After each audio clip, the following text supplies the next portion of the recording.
decent and all of those things. And then I'll share my screen and do that. You know, GDPR, I've got to be careful.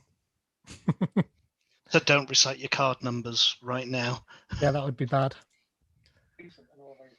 And there's me in the background. Right, cool. Let's share this. And this breaks my Zoom normally when I do this as well. So it's not done it this time. So that's good.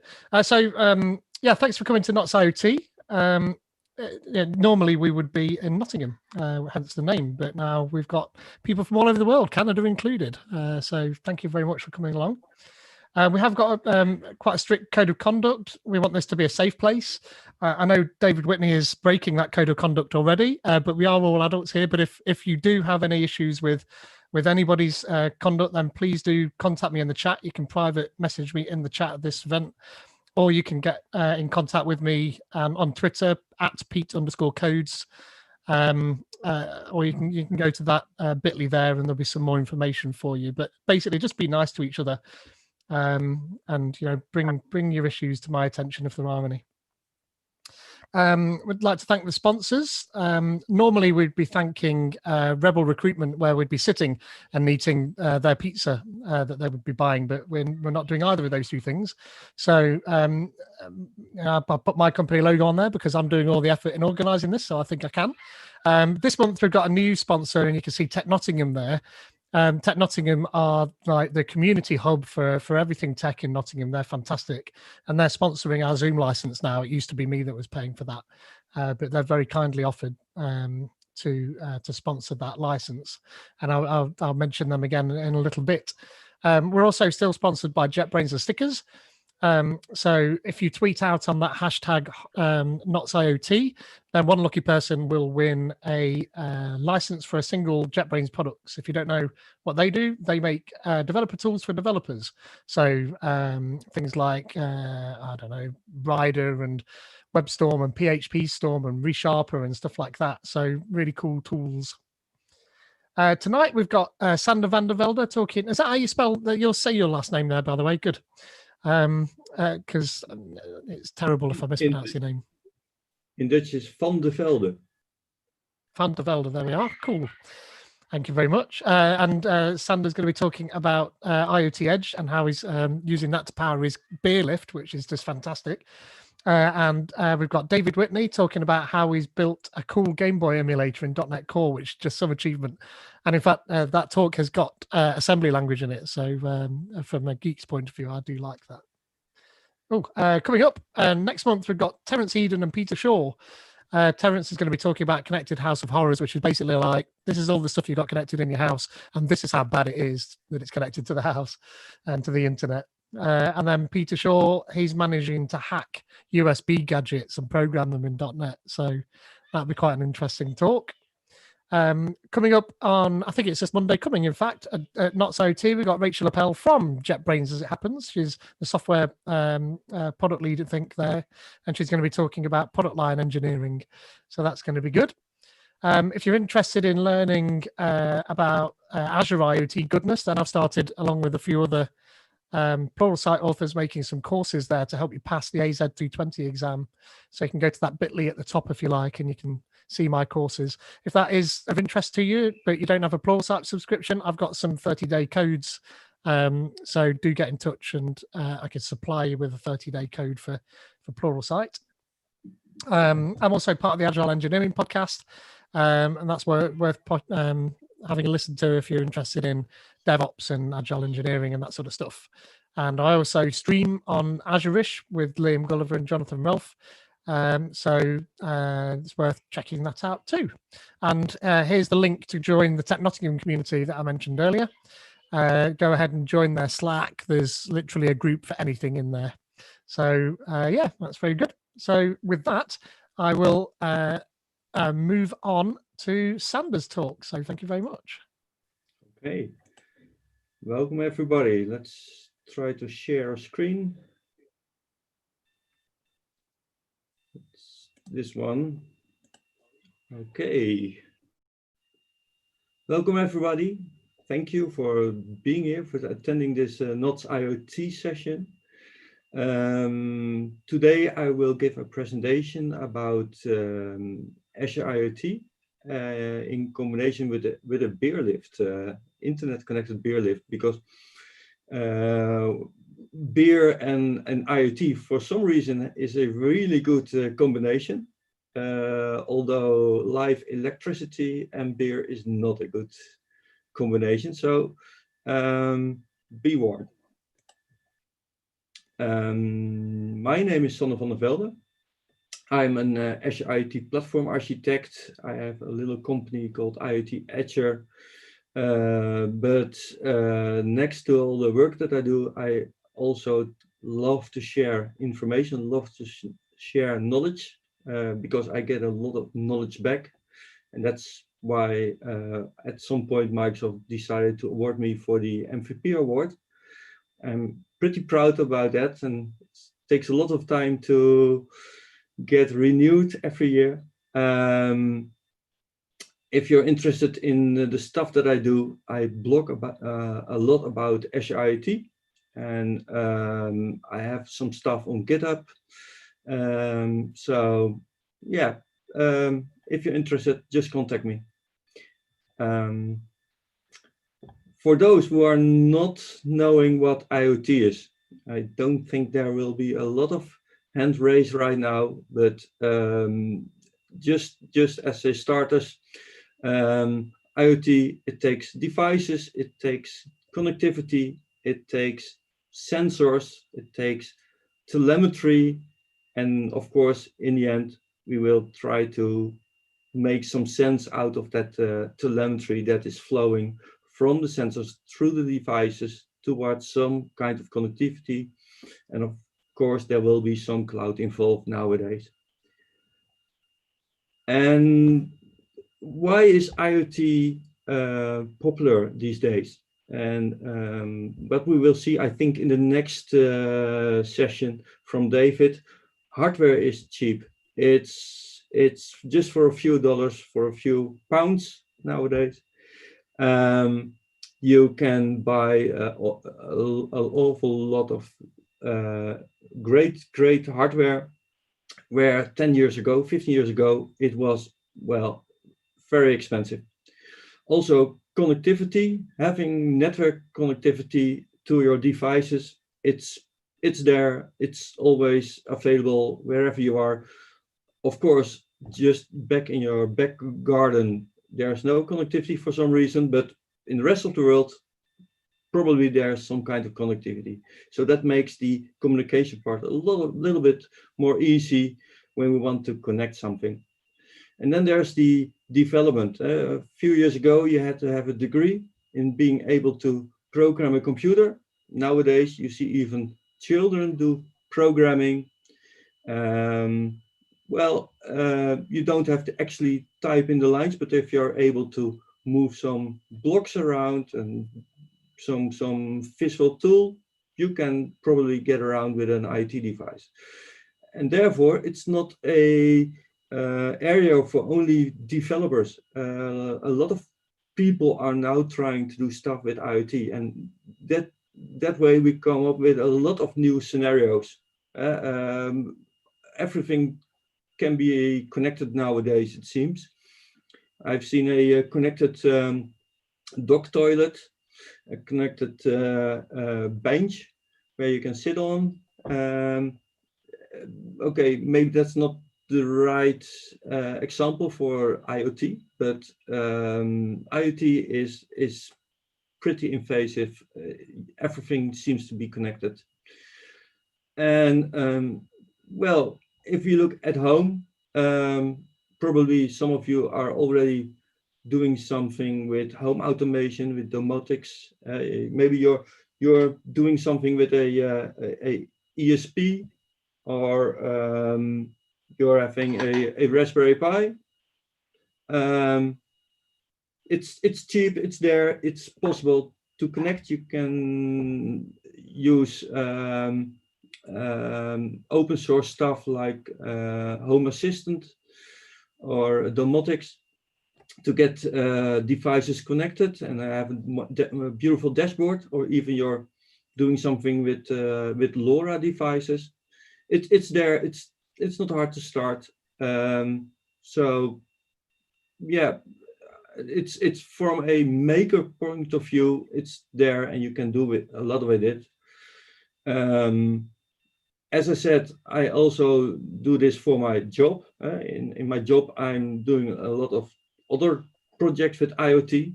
I'm working also for a big company where our team is responsible for getting sensor data to the cloud, where we offload the data towards data scientists and to a development team who will build beautiful dashboards, or we give integration with business logic, which is already there within the company, within the customers' companies. And here are a few examples. To the left, we see a cabinet, a white box, and it's mounted in a factory in Malaysia. We were able to read serial data from weight scales. That data was sent to the cloud. And well, Malaysia, it was a palm oil factory, so it's in the middle of nowhere. It's in the jungle, and internet connectivity in the jungle is for some reason a little bit hard, even when it's raining. Or well, actually, it was a rainforest, so it's raining a lot. We had some issues with the connectivity, but the beauty is that we were able to capture data locally, store it for a number of time, and once the connectivity was back up, we could send it to the cloud. And in the middle, there's a ship, and each ship has a system which uses some radio signals to say, hey, I'm a ship, I'm going in this direction, this is my position, this is my speed. And all the other ships around him, that ship can get that signal, and from that information you can see if you're on a ramming course, or if there may be some possibilities to be more efficient with the ship. And the customer wanted to have that specific information sent to the cloud, and we had to use a satellite connection. And also there, this satellite connection is quite expensive. It's not always there. If the captain decides that he wants to send a video to his wife, he just shuts off all satellite information connection and use that for the upload of the video. And once it's uploaded, maybe we get the connection back. So also there we had the challenge to get it connected. And to the right we see a device. It's placed for temporarily near a road, or when there's an event, and on that big black screen they can send a big picture of there's road work ahead, or there's a deviation or whatever. You can see it from a mile away. It's very strong. And what they wanted was, well, can we have that picture updated remotely in a secure way? They had some solutions, but that was built with technology from 15 years ago, when, for example, HTTP was fairly common and HTTPS was not. And they also had, for some reason, they had a VPN connection, but that was fairly expensive, the way that they implemented it. So we had some fun with that thing. And as you can see, it's put in front of our own office. So we got some complaints from the janitor, I believe it's called. What is that thing doing on our street, on our parking lot? We had to explain that we do IoT, so we have actual things, and this was a thing. So if you're looking, it weighs 5 tons due to the concrete mounting facility. So this was a really interesting solution. Coming back to that thing in Malaysia, to the right you see this fan spinning. Actually, one of the two is spinning, still spinning. Because of the humidity and the temperature, we were not able to have active cooling. So what we did, we mounted some ventilated fans on the cabinet and sucked out the air, and that way we were able to lower the temperature a few degrees Celsius, and the humidity was also quite a bit lower. But what people did, they just said, hey, that's interesting, that cabinet, we can plug in some wires, and instead of making holes and making a good connection, they just opened the door, plugged it in, closed the door, but of course it is not sealed anymore. So the fans were running always, and we did not measure how long they were running. So they run out pretty fast, up to almost that they start burning. So this is also IoT. Lots of problems in the real world. So if we are talking about IoT projects in a more mature way, then of course we need a cloud platform, an IoT platform.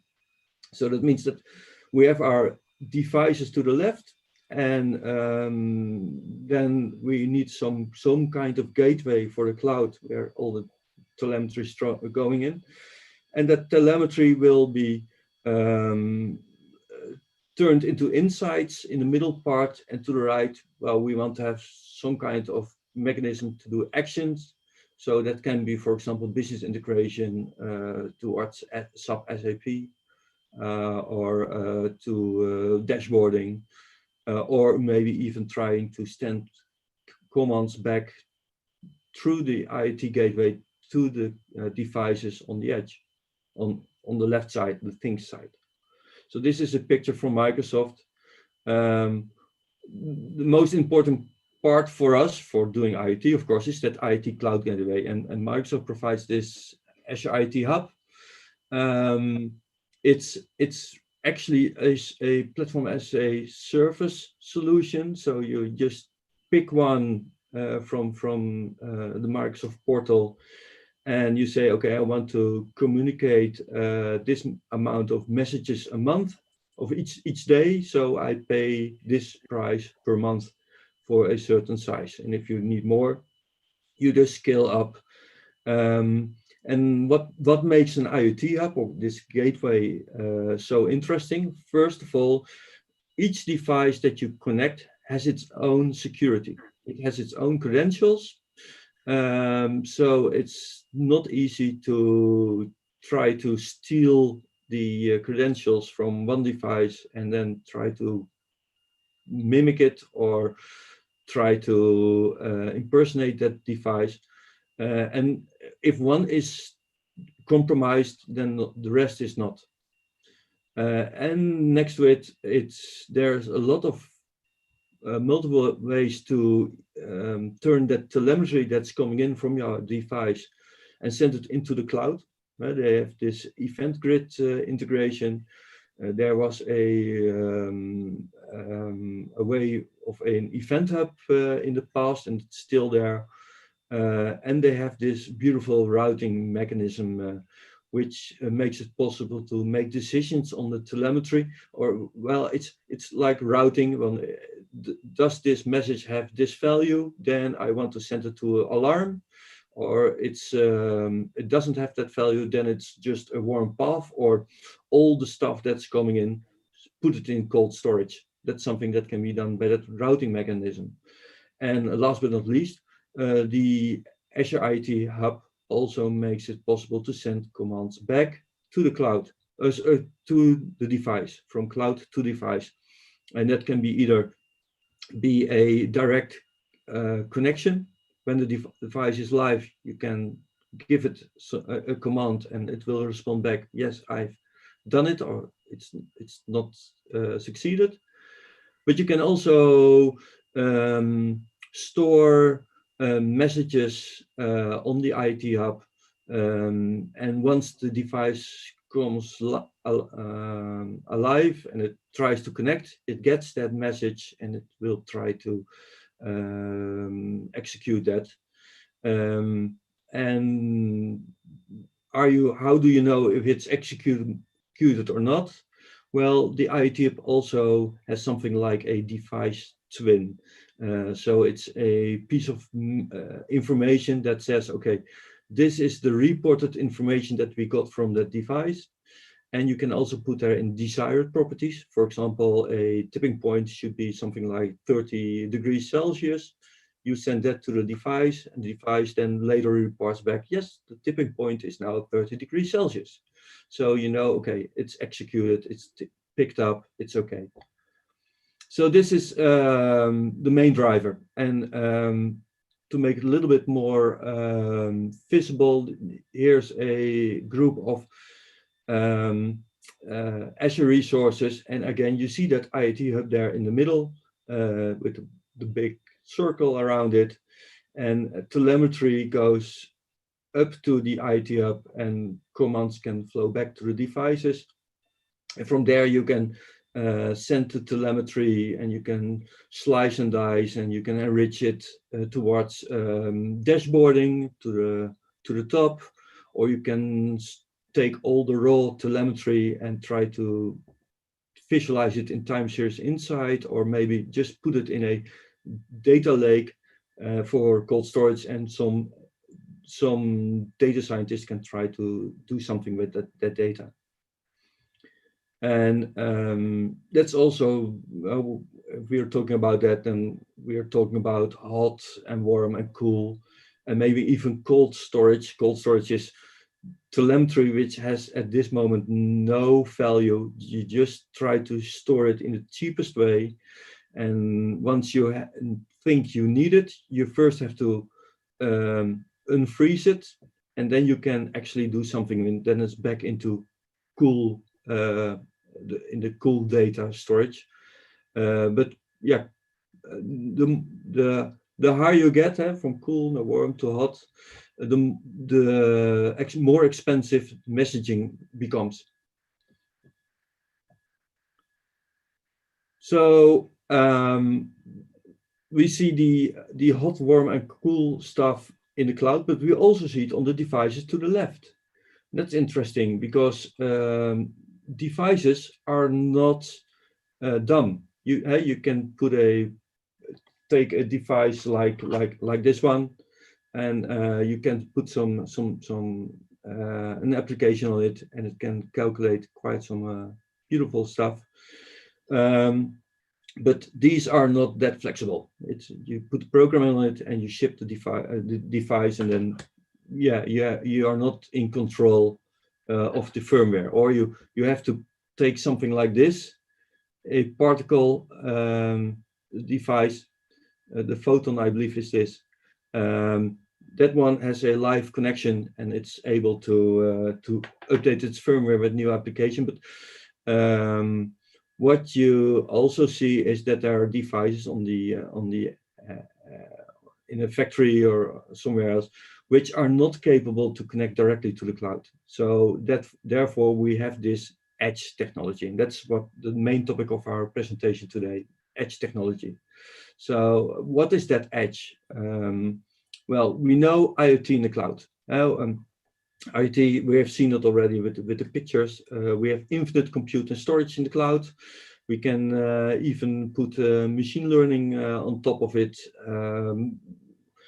You can have a staggering amount of devices where the data can be combined to get better insights, not just for single experience for single devices, but also for a large number of devices.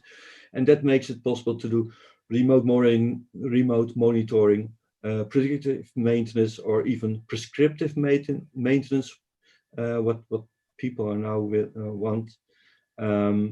But it's not a complete story, because sometimes you want to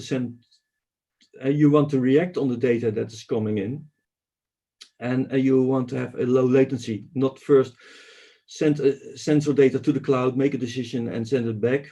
And maybe the internet has a hiccup, and so the latency is quite large.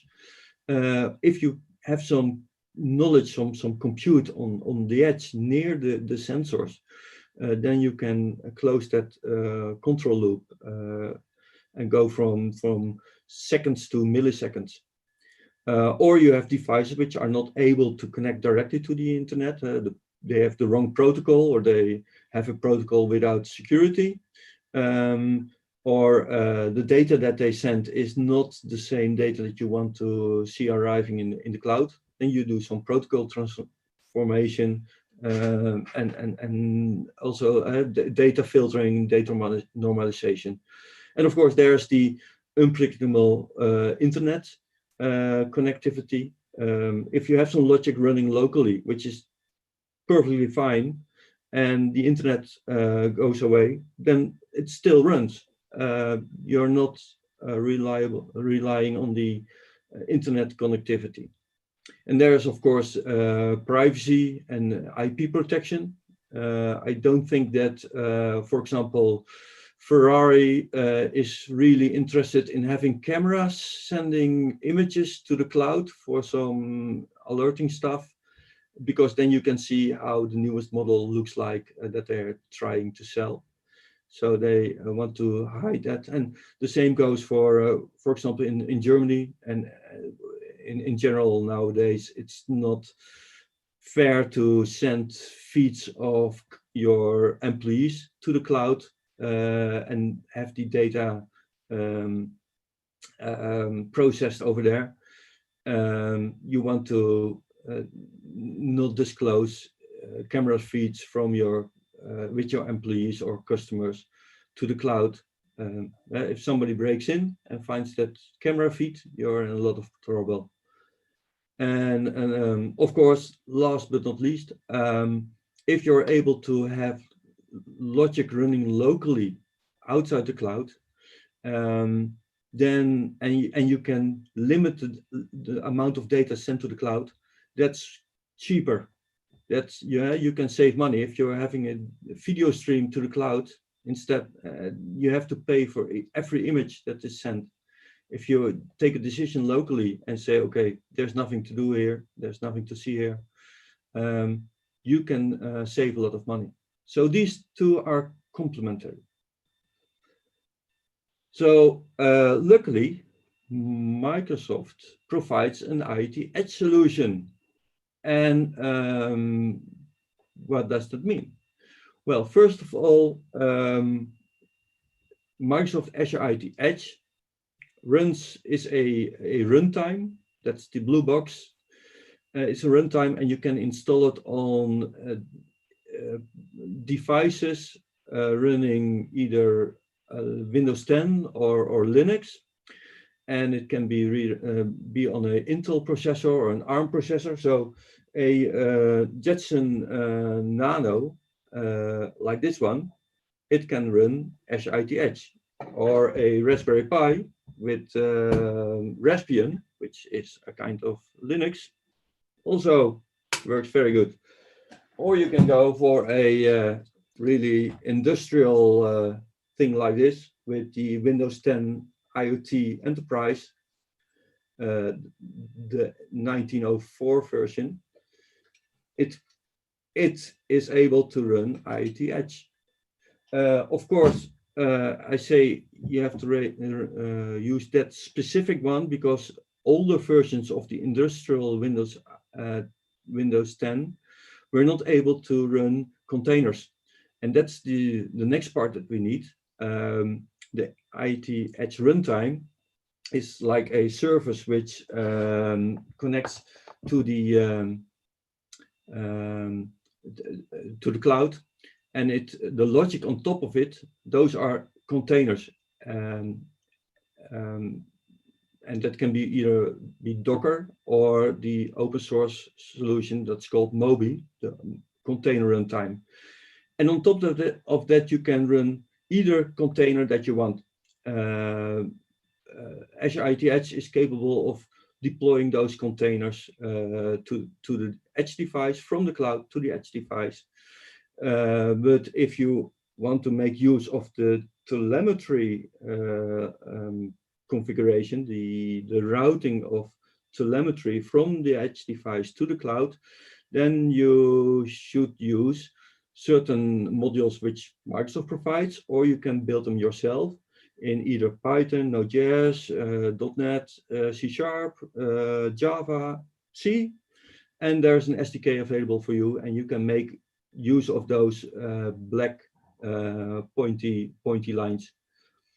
It uses secure communication, AMQP, MQTT, or you can even go over WebSockets if you only have port 433 available to you. You can make use of symmetric keys. You can, well, okay, that's more for developers and for testing.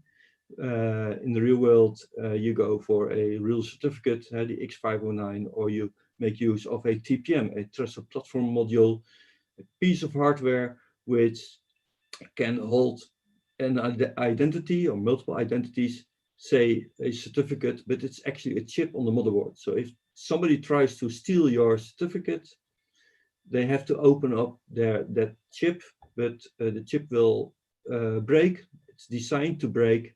It will ruin your motherboard, but at least your keys are secure. And of course, with the HIT runtime, due to the routing of the messages, Microsoft also provides a solution where the messages are persisted locally before they are sent to the cloud. So if there's no internet connection, it keeps the messages until there's a connection again, and it will send it to the cloud. And the beauty is it's all open source. This is available for you right now. You can start with it, no problem, and do fun stuff with it. How does it work under the covers? I was told I could put some technology in here. So Microsoft provides container logic a lot already in the Azure cloud. A lot of services that Microsoft provides are already available as containers. For example, Azure SQL Server, it's a container. You can download it for free. You have to, for example, there's an older version with just SQL Server Express. It's 800 gigabytes, megabytes in size, and you can actually deploy it on Linux, no problem. And the same goes, for example, for Azure Functions, for Stream Analytics, cognitive services, machine learning stuff. Microsoft provides a lot of these services as a container. How does that look like? Containers are, constructs which are living in a so-called container registry. And Microsoft provides the container registry resources in the cloud, but you can also go for Docker Hub from Docker. And there you can put in your own containers that you build yourself. But Microsoft has those containers also. And so they also have put their containers in a container registry. Container registry from themselves, or well, it's just the public address, and if you know that, you can pull the container to your own device. So what do we do with that edge device? Because that's the place where the containers should run, the modules. So what we need is a deployment manifest, and that's just a file which tells our edge device, these are the containers that you need to download.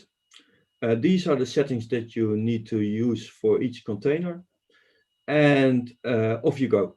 So that deployment manifest is taken by the edge device, or if there's an update, it will try to figure out what the delta is between the previous and the new deployment manifest.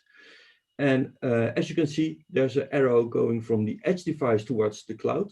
It's not that it's waiting for a new deployment manifest. It will actually try once in a while, read it, see if there's a new deployment manifest. It's an outbound connection. If it was an inbound connection, then probably people would try to hack that device by trying to be look like an Azure IoT hub. But because the edge device is actively seeking for an deployment manifest, the attack vector for hackers is much smaller. Well, in the deployment manifest, there is a list of containers that it has to load. So it will go to the container registries. It will take the containers. And well, once it's running, you can accidentally or intended break the internet connection. Because the logic is running locally. And once the internet connection is back again, it will send the messages with it has to send, and it will try to figure out if there's a new deployment manifest. So this is the underlying technology. And yes, I like to demo this, of course, and I've demoed this in the past with an actual device with well with Modbus. You can see here some demonstration that I have.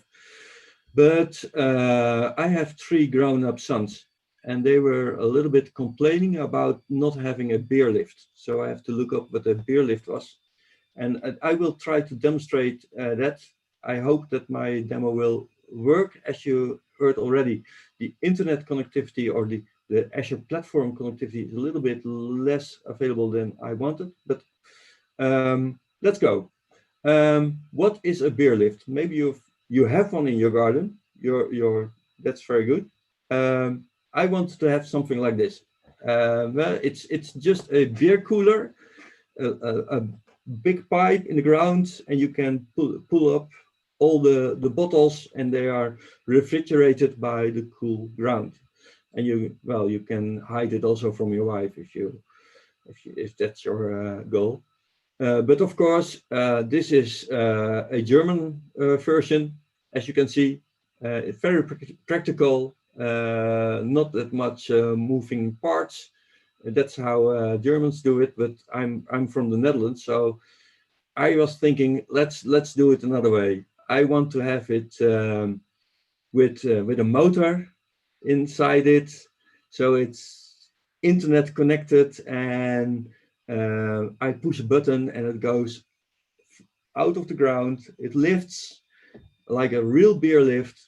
And of course, I want to have sensors if there's a bottle in there. And I want to know the humidity and the temperature inside. And I want to have it protected against flooding. For example, if it's raining, that's water's pouring in and there's electricity in there, so I don't want to ruin my electronics. So that escalated quickly. Of course, I needed sensors, and just having this with a little piece of hardware was not the solution that I had in mind. So I went for an edge solution. I use a Raspberry Pi. I have written a custom Docker container, which makes use of that internet connectivity over the routing towards the cloud. And in the cloud, I have a Blazor app, which I can use to control the device. And I have also even some alerting with some logic apps. So first, what I did to figure out was, okay, how does the interface work of this device? Of course, I wanted to have telemetry about how is it, which bottles are in use and which are already emptied. So I had some switches in there, 16, pretty ambitious. And I also wanted to know if it's going up or down, or what's the state of the lift. And with that, of course, I also, to the right, need some commands. I have to give it a command, go up, go down. I need to know the temperature, that's ambient command. And I had some really fun stuff later on. For example, roulette. You can put one bottle of German beer in there, or water, and well, then you're lucky or not. Once it's running, it's going great. And I needed some settings, of course. The interval of how fast the switches are checked. I had to use some electronics towards the Raspberry Pi. A lot of pins, so I needed the addresses of the pins. That's all configurable. Because this was my first prototype, and let's try to actually check that out. I have it next to me, so I have to switch a little bit. Wait a minute, for some reason I should able to stop the video for a moment, and then I can make the screen a little bit larger for you. I suppose you can see this. Yes, very good. Okay, let's a little bit. Okay, this is my my beer lift prototype. Lots of wires, Raspberry Pi, 2 relays to switch the power for the motor up or down, a temperature sensor over here. Here's my finger, a temperature sensor, and LEDs, because what I wanted to make is something like this. This is a beer holder where a bottle can be put in with a switch and a LED. And because I needed 16 bottles, that was my goal, I needed 16 I/O pins. So that was a little bit of an issue. So I needed to use I/O extenders, those black things over there. It's controlled by the I2C protocol, and I have 2 of them. One with 16 LEDs and one with 16 switches. So let's see how that works. And to get this working, I have connected it to the internet. So let's try to figure out if in the Azure portal I have this this registration. This is the IoT hub that we use for this this application, and let's see if I'm lucky. I'm lucky. Until 45 minutes ago, we had some issues with this. And now I have to figure out which one I have to use. Not even 45 minutes ago. I tried that 5 minutes ago and it still wasn't working. 5 minutes ago. Timing. Yeah. So, okay, I made a registration already in the past of this beer lift. And as you can see, I have some secrets for that this edge device, the Raspberry Pi with the runtime on top of it. And on there are 4 modules running. The Edge Agent and the Edge Hub are from Microsoft. The Edge Agent is interested in that manifest, and it is in control of the life and death of all the other containers. And the Edge Hub is a representation of the IoT hub in the cloud locally. So if the internet connection is not available, it will act like a local IoT hub. And we see 2 other containers, a heartbeat and a beer lift.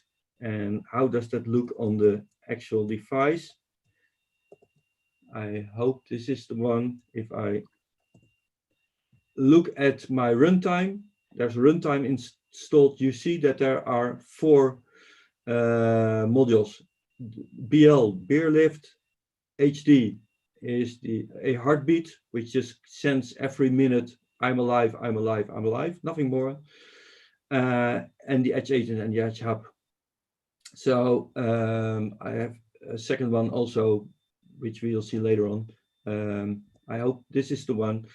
I have, it's running, it's seeing that there's nothing to see, and if I do this, we see that I just switched a, that's maybe something that I should show here. I can take off a wire, and that's a switch that a bottle is placed or taken out. So that's what I can demonstrate here. And you can see actually that it's communicated. And if we look at this tool, where is it? We can actually see a message in here.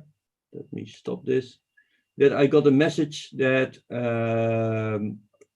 what is available and what is not available. There are two empty places in here, and you see that it's in a down state and it's not flooded.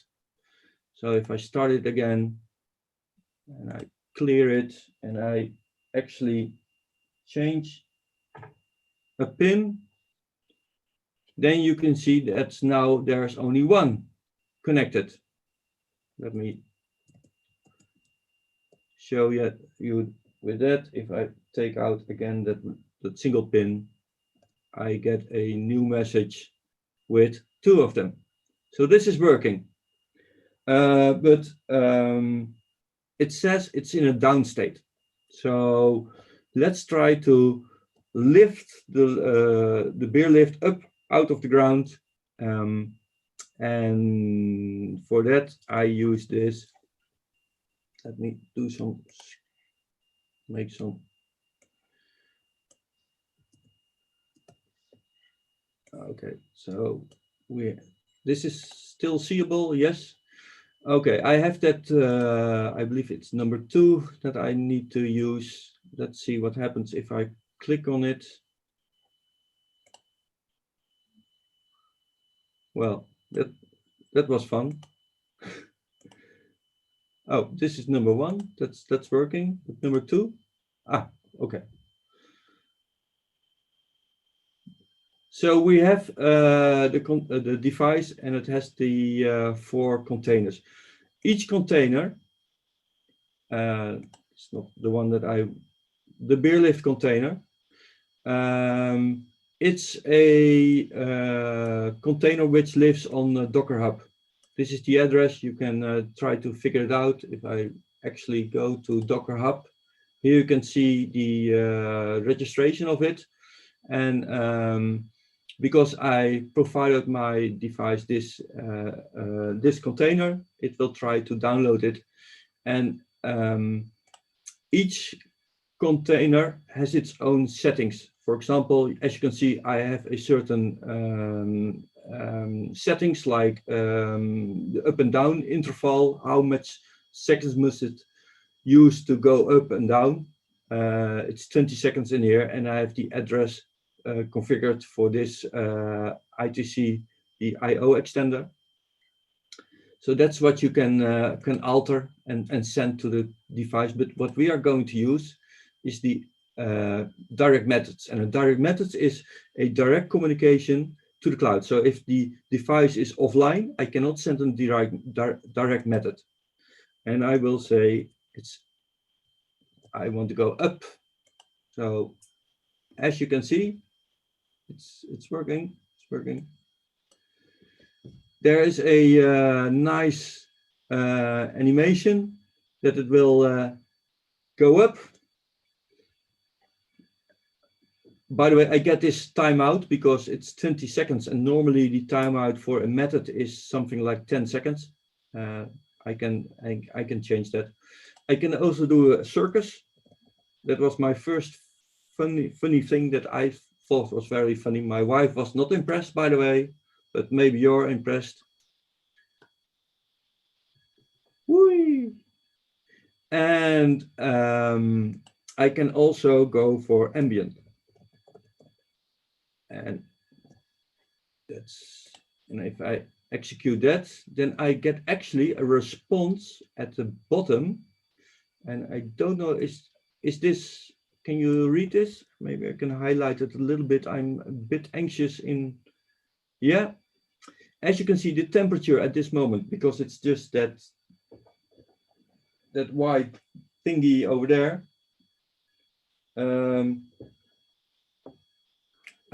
It's 90 degrees Celsius. There's a humidity of 51%. The lift state is up. There's no flooding. So okay, let's do some flooding. And for that, I have this sensor, and I have a screwdriver, which is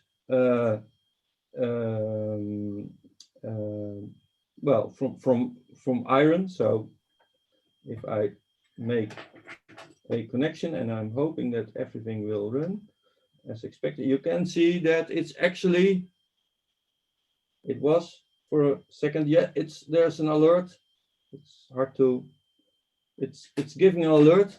And if we go back to the, here also that it says flooded, help, there's something going wrong. And I even got some messages in the past that it said is flooding is true. So I can put an alert on top of that. So what I have in the real world solution is that I have a stream analytics job which checks exactly for that Boolean, and it sends me an email if it's flooded using Azure logic apps. So this was my prototype, and it's doing well. It's okay, but my sons were not impressed.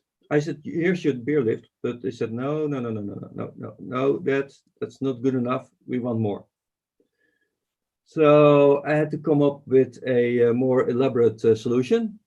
Luckily, my oldest son is really into technology. He is doing mechatronics, I think. And so we started doing some prototyping. Let me change the camera. First, we came up with this one, which is a beer holder.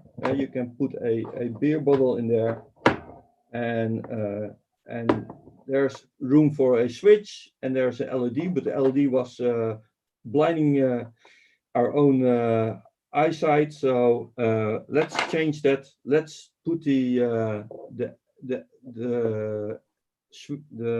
LED more inside the cup holder, the bottle holder. So we have an advertisement of the label. So the label is lit, really handy, and it's dark. And finally, we had a new one which was closed. So it's closed, so you can make a full circle, and it looks like one big solution. And of course, inside there's a switch holder, and there's even room for a resistor, which you need for the LED. So we talked about everything. And it's always handy to have a 3D printer at home. Well, with 3 sons, it's a good investment. It took something like 5.5 hours just for one beer bottle holder. So I had to reserve time because my sons are occupying that device. And of course, I needed an app to actually do something with the device. So what I came up with, well, what shall I do? Because telemetry is flowing into the cloud, and I want to have a website which reacts on the telemetry. So what I did, I used Signal R services together with a Blazor app. And I'm a C# developer. I have done web development, but I'm still not fond of how web development is done. So what I did, I want to learn Blazor. So that's what was the first thing that I did. And then I wanted to make a real solution. And this is my prototype number 2. Here you see a Raspberry Pi inside a bottle holder. We have all kinds of soldering stuff that I can do. I what I did, I created all kinds of little pieces of plates, and with connections with screws on it, so I can have one plate for the first I/O extender, and one for the other I/O extender, and one for the switches, etc. And I needed to connect it to all the different beer holders. And at the bottom to the left, you see actual industrial relays, which are capable of switching that big motor inside. And with this shaft, I can go up and down. There are some switches also involved to mark the top and the bottom. And so if for some reason the motor keeps on running, the switch will in the end be switched, and it will switch off the power. So if the motor still gets the signal run, it says, okay, there's no power anymore, so I'm not going anymore. So it's protected against itself. So this is the ID. This is the actual beer bottle holder that I have, the beer lift. And I have to figure out how I can show you for some reason, I have to hold it in my hand. Okay, so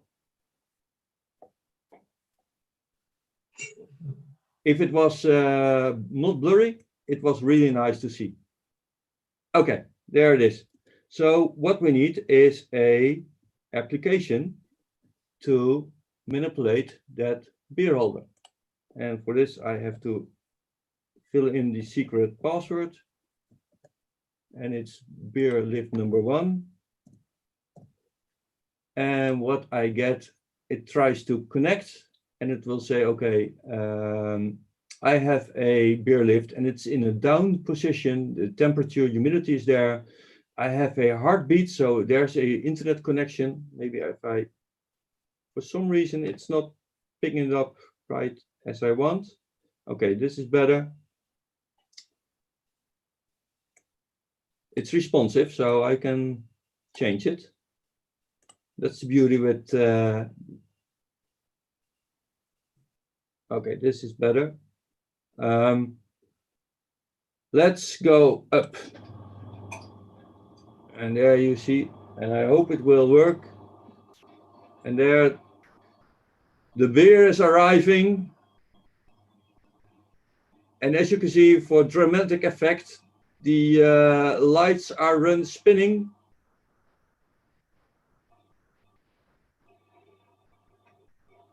It takes a minute. Sorry for that. I will not send it down. And there it is. Ah, there's one empty place. Somebody stole a bottle of beer. But that's something that I could already see in the app.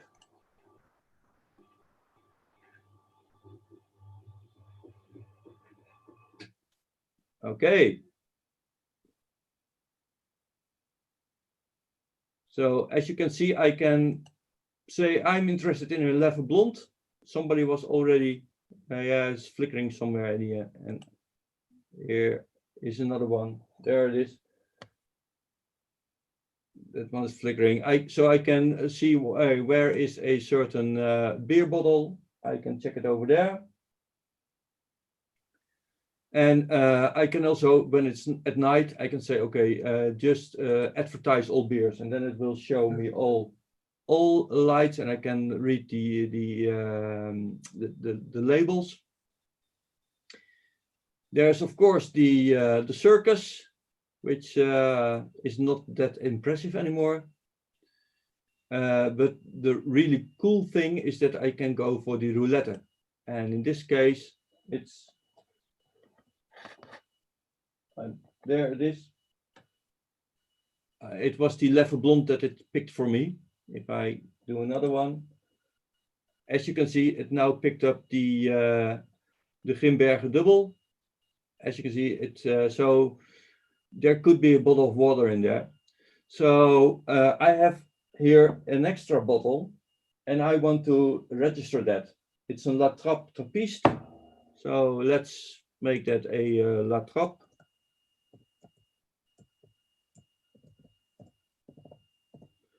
And it has to pick for me the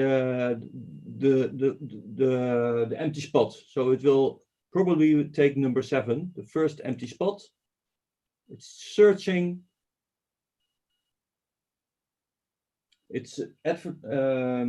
advertised the. There's a little bit of a problem. I have to try it again. I have one bottle which is a little bit too small, so that one was not pressing against the switch. Just let's do that again. I want to see how it's working.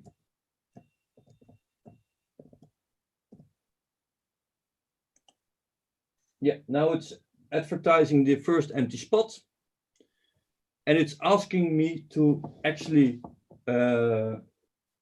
place the bottle.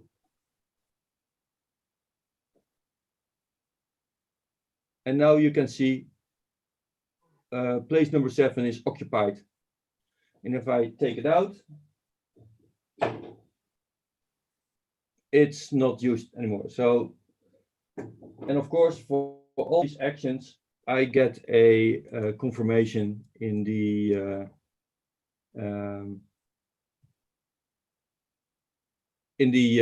oh, this is number 2.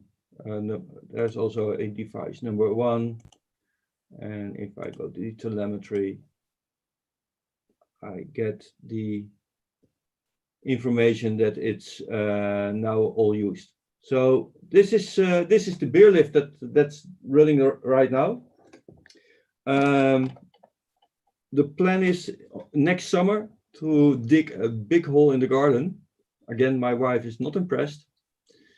And to create a new one, which is capable of showing all the of actually being put in my garden.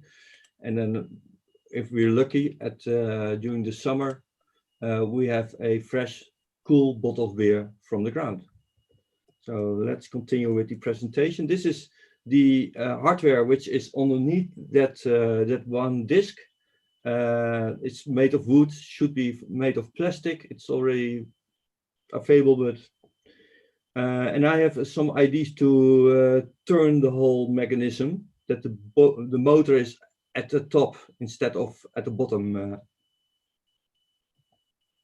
So what I used, I used the Edge. I used Security Center from Microsoft to look if my device is corrupted.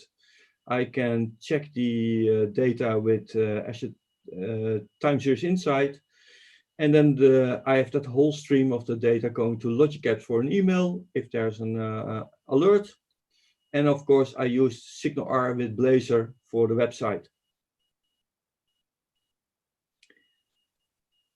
We've seen just two of the features that Microsoft provides within Azure IoT. This is just a glimpse. And I invite you to check out about Azure IoT. There's lots of resources on Microsoft Learn, MS Learn. Or you can check out my own website. If you're interested in containers, let me check that out. As you have seen, the container is made available, and I even made it available open source. This is also one of the prototypes, and there's a complete disclosure and also the source code about how it's working.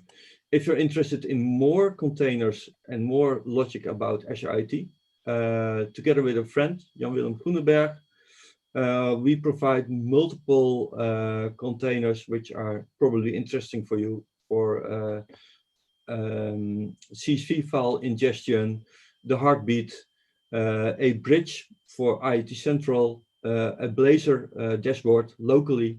Lots of fun over there. And you're invited to contribute. So visit my blog, visit my GitHub pages, and of course, visit the Microsoft documentation. I'm at the end of my presentation. Thank you for attending. My name is Sander van der Velde. Dankjewel. Thank you. Actually, clap down the microphone. That was really good. I love that. I love a bit of IoT Edge anyway, but if you're just going to put beer with it, then winner. That was really cool. Love it, love it, love it. Anybody got any questions for Sander? Oh, you blinded them with science.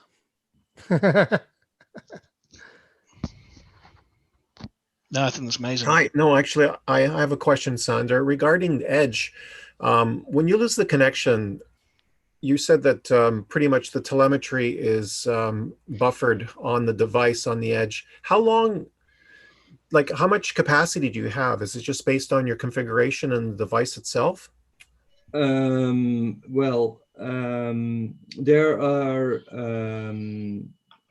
is basically one limitation, and that's the size of your hard disk. Because the messages are stored on disk. If you have a large disk, you can store a lot of messages. Of course, maybe that's not actually what you want, that you have a terabyte of messages stored and then offloaded to the cloud. Maybe there's no value in there anymore. Okay. Or you want to limit. So it's a limitation of the hardware and not like the Edge modules don't restrict you on the number, like in terms of like they don't have a limitation of how many messages it can No. buffer. Okay. So there's no limitation. There are some things that you can adjust. For example, the time to live. That's something that you can see. Old data is maybe not interested anymore to be sent out. Yeah. And there's also the notion of priority. So if you have messages and you think those have a higher priority, you can prioritize them. And these are sent first before the other messages and the connection is back up. Right. Okay. I was aware of that. I just didn't know if there was actually an Edge, like an Edge module restriction. Thank you.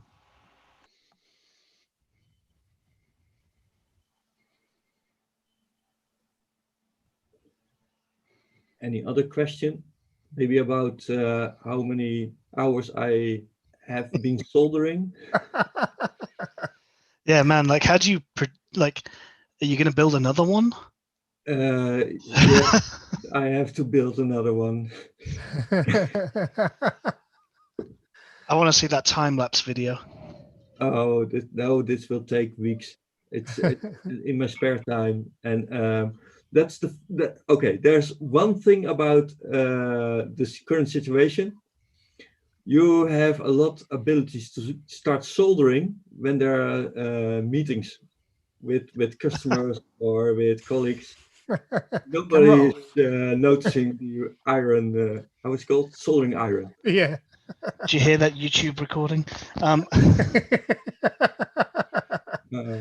That's all right. People are knitting while they're in meetings as well, and all sorts, aren't they? I have a friend that plays role-playing games while on calls Nice. in the background. It's excellent. That'll work. I had a question regarding the beer lift. What did you use for a servo for the motor? Like, is it something really heavy duty in order to lift that? Yes.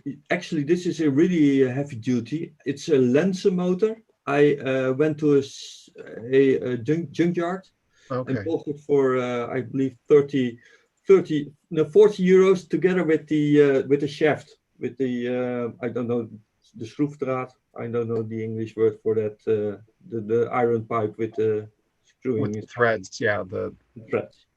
And when I came home, I find out it was a 340 volt version, three-phase version. Oh. But again, I have a really handy son, and he said, well, maybe if we open this box, there will be some things, and you can do a cross or a bridge or Right, and to convert it to two-phase. correct. And he said, I'm missing one of the plates. No, they're there. So within 10 minutes, it was fixed. Oh, cool. And so it's running live 220 volts with water at the bottom. There's a fuse in there. So, and also the, maybe that's interesting. You have seen the two blue relays that I use. Those, Yeah, I saw them. Yeah. everybody knows them. Those, and they are okay to switch 220 volts. But then I thought, well, maybe that's not the smartest thing to actually start switching heavy-duty motors with a Raspberry Pi with 12 volts or with 5 volts. So what I do, I use the double relays. These relays switch to 12 volts, and the 12 volt switches the industrial relays. Okay. Two next to each other. So if one goes up for up and the other goes down, Right. and they disable each other. Yeah. I mean, I have some of those relays, and I think they are good up to 10 amps. So I guess your motor needs a lot of amperage, a lot of current. Yes. So was thinking about taking some motor from a car, Okay. which is capable of running 12 volts. That also makes it a little bit safer. Beer, electricity, safety, the triangle. Cool. Thank you. If we have a couple of minutes break then, and we'll get going with David's talk at 10 past, if you like. Amazing. Give me time to go and get another beer. Perfect. And I recommend you all do the same thing so you can heckle me when I'm trying to read assembly out after like half a litre of rum.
I don't know which beer to choose. See, you should have had like a serve me a random beer button. Well, actually, there's the Say beer roulette, right? It's great. the roulette, and it goes for a herfst box. That's a bock beer. I love it. Sandra, are you going to share your slides, by the way, for this? Of course, yes. Perfect. Should I send them afterwards or? Oh, afterwards, fine. Yeah, absolutely. Yeah. First, I want to have my beer. Oh, absolutely. Yeah, definitely. Get priorities right. Right. Thank you very much to Sandra for his excellent talk. That was really good. And he's just said he's going to share the slides as well. And you'll be able to watch it back on YouTube if you missed anything. So with that, we'll move on to David Whitney talking about how he's built a .NET Core based Game Boy emulator. Fantastic. Yes, let me work out where all the magic buttons are and do the magic things. Feeling quite cheerful right now, of course. Sorry, Teams is top right, Zoom is bottom center. Yeah, it's top right today in Teams. Probably going to be like bottom left tomorrow, and then Right. top left. So let me make sure I can see all your beautiful faces. I've got a very, very convoluted setup just so I can see some humans while I'm talking to a computer. Here. I love your beer handle. I want one. Okay, and let's do this. I don't know if your mic's gone a little bit funny there, David. Is that better? You think so? Yeah, get one, going. two, testing. Yeah. Perfect. Okay. Let me get all this stuff and this stuff. It seems like I just have a slide deck, but things, words. Wonderful. Welcome. So I'm going to talk to you about the other kind of hardware. Where when I say that, I mean not hardware I built, but hardware I fell down a black hole of reverse engineering. So firstly, I'm going to introduce myself a little bit. So I'm David, and I'm an independent software consultant based in London in the UK. So I work for myself, and I mostly take roles mentoring developers and doing strategic work for big UK .coms, where I've done a variety of jobs with veritably pretentious titles like head of engineering and chief technical architect and head principal engineer, which all honestly sounds a lot fancier than it really is. Honestly, I just love making things, and I love the people that make things, and I try and spend my time doing that and getting ideally paid for it so I don't become destitute. I've written a couple of kids' books. I don't have any children. Irony notwithstanding, about programming websites and games in JavaScript. Get Coding 1 and 2 available at all good bookstores in many regional languages. There's my plug. Somewhere at the top of Amazon, which is weird. But recently, I made a Game Boy emulator, which was a bit of a stupid idea, really. So,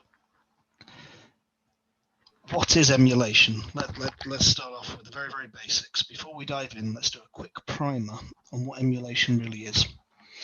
So, emulation is the practice of writing software on one system so that it can simulate the runtime environment of another system, with the goal of running software designed for a different piece of hardware or that is designed to run in a different environment.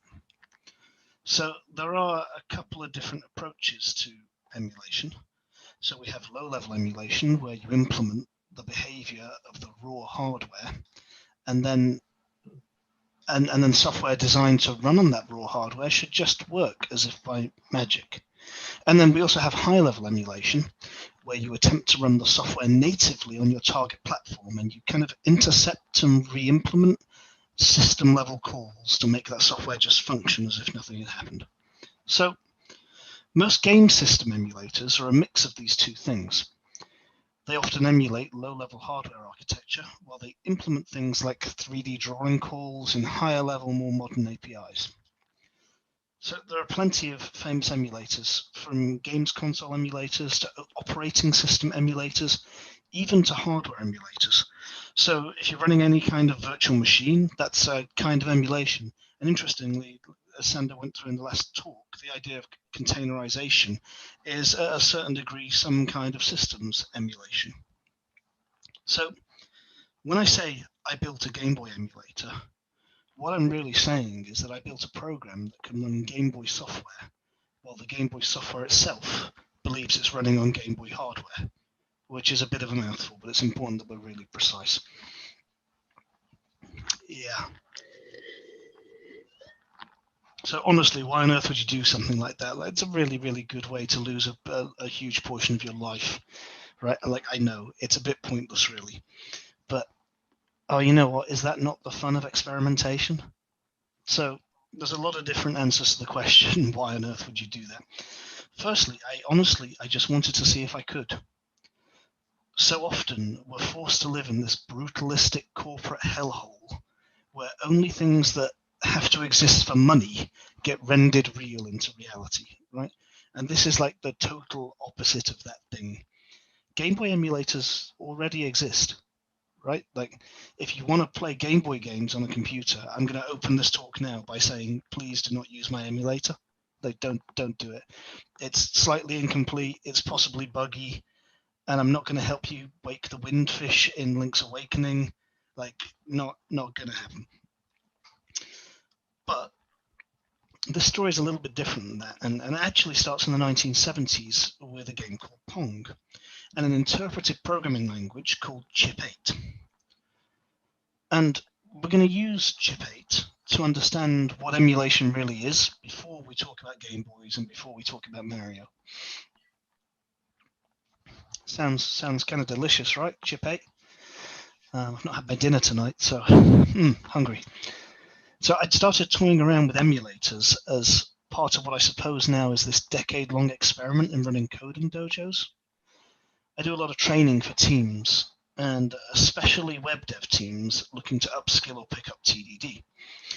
And while looking for different puzzles for dojos that I run, I plundered the archives of this old website called RubyQuiz, which I think is still up on rubyquiz.com. And RubyQuiz used to run weekly programming puzzle contests. And there's years of archives there, right? And I ended up running their Chip8 kata a few times, and it's RubyQuiz 88 if you're curious. So the Chip8 kata provides a binary program written in Chip8. And Chip8 is a machine language that Pong was written in. And it tasks you with writing an interpreter for this binary blob program, just a bin file, along with outlining the hardware the program should run on. Right, and so Chip8 has 32 opcodes in total, but the program supplied by the quiz only uses a small subset of them to make it more approachable. Okay, and I remember reading this and just being like, "Oh my god, that sounds terrifying, absolutely terrifying," the first time I read it. And okay, but let's back up. So opcodes, machine languages, what? Right? So let's look at a quick example of how computers, and specifically our computer processors, our CPUs, work before we go any further. See, I tricked you into a comp sci lecture. So when processors are manufactured, they're built to implement a specific instruction set. And if you work in technology, you might have heard all these words flying around, but if you didn't do the boring comp sci degree, you might actually not know what that means because you don't run into it very often, right? And an instruction set is literally the list of things that a physical processor can do that's implemented in hardware. Anyone old enough to remember the 1990s competition between CISC and RISC architectures, which stood for complex instruction set and reduced instruction set computing, respectively? These instructions were the CPU instructions that they were referring to in their RISC. That's the thing that was reduced or complex. So the instructions are built into the physical hardware and can be programmed using machine code. So every processor or family of processors has its own instruction set, and as a result, they all have their own machine code. So machine code then is a strictly numerical representation of the operations that a processor can perform. And an opcode, shortened down from operation code, is the part of the machine code that specifies exactly what a CPU should do. Once we understand machine code, obviously, now we understand machine code, the assembly language for a given processor can be assembled into this machine code and is a very, very low level abstraction over the instruction set of your processor. So when we talk about assembly languages, what we really mean is programs written in the assembly language of a specific CPU. Then the CPU in hardware implements those operations, and those operations are things like add two numbers, or place a number in memory at a very specific location. And then the opcode, when a CPU is running the program, tells the CPU which instruction to execute when it encounters it. So this all sounds really, really abstract. So I want to take a look at a very, very specific example so you can see exactly how this works.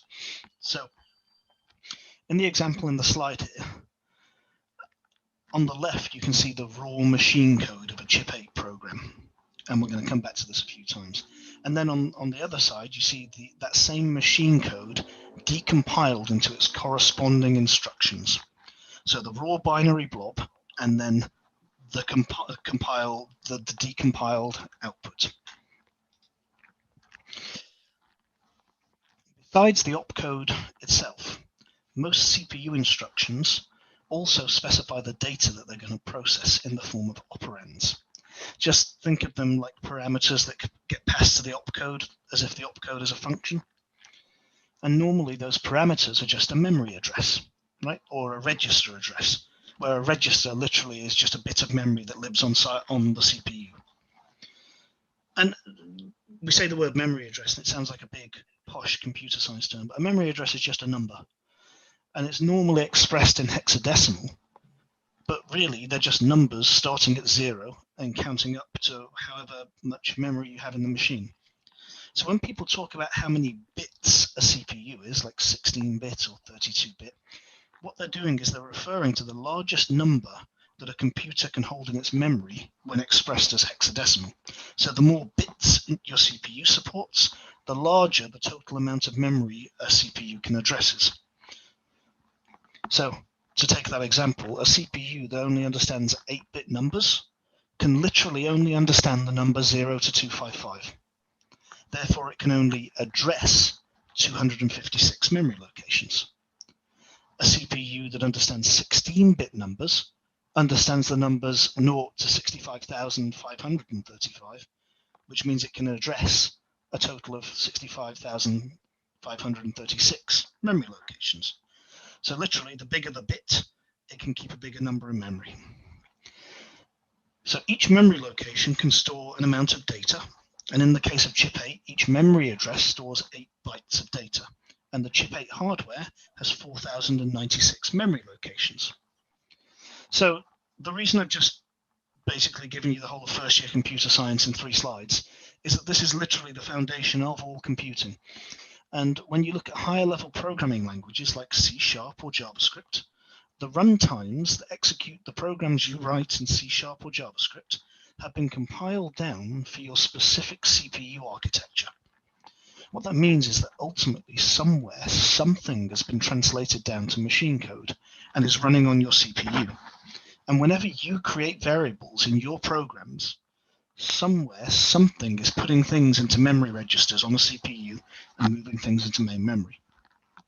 Now, this stuff is all buried under layers and layers of abstraction. So most memory manipulation is done by interacting with an operating system. The operating system deals with that, and the operating system decides what lives where in memory. But this process literally will happen for every line of code you write, because the runtimes that run on your operating system will ask your operating system for memory, and your operating system will have code that compiles down for your CPU architecture and will allocate, at the end of the day, physical memory in the real world on the physical hardware. So this is kind of as far from containers as you can possibly get. It's like the opposite end. So after that real quick crash course on how processors work, let's take a look at a chip 8 program and some of the opcodes that it uses. So the program in the top left portion of the slide is the original Ruby Quiz chip 8 test program. It's a raw binary file written in the machine language of chip 8. So when it's opened in a hex editor, it looks like that. Those are the binary numbers. So to interpret this program, what you would do is you would write a program that loops through each of those bytes. And if you take a look at the snippet of C# to the left, is it on the left? It's on the right. What we're doing is we're just loading this file as a byte array and printing it onto the screen. So in C#, the bytes are all represented in base 10 as integers. But if you notice, the first number that gets printed, 97, is the same as 0x61 in hexadecimal, that very, very first 2 digits on the top left. Our documentation shows that our chip 8 interpreter operates on 2-byte opcodes. So to run this program, we need to loop through our pairs of bytes. In this case, we read the 61 and the 77 as a pair. And then we process them according to whatever the opcodes are implemented like in a chip 8 computer. So let's zoom really, really close in on on the first 2 bytes in our file, we have 2 hexadecimal numbers, 61 and 77. And the 2 of them make up an opcode and its operand, so like a function and its parameter. So the documentation for chip 8 is described as 6xkk. And if you look at the original Ruby quiz documentation, what that does is it sets the memory location x to the constant value kk. So in this example, 6177, kk is an 8-bit constant. So literally it's the hexadecimal value 77, or literally the number 119 if you convert it back into decimal numbers. So our first opcode says 6. 6 is the opcode. 1, the constant, the memory address 1, and then 77, the decimal number 119. So that translates literally to put the hexadecimal number 77 into memory location 1. And we've kind of worked that out by looking at those 2 bytes at the start of our blob of data. So if you imagine memory locations just as an array, or like a big Excel spreadsheet, if you like, you can interpret this entire chip 8 program by implementing each one of the opcodes and writing code to perform their logic. With different opcodes, in this case we're doing 6, but like there are different numbers for different things.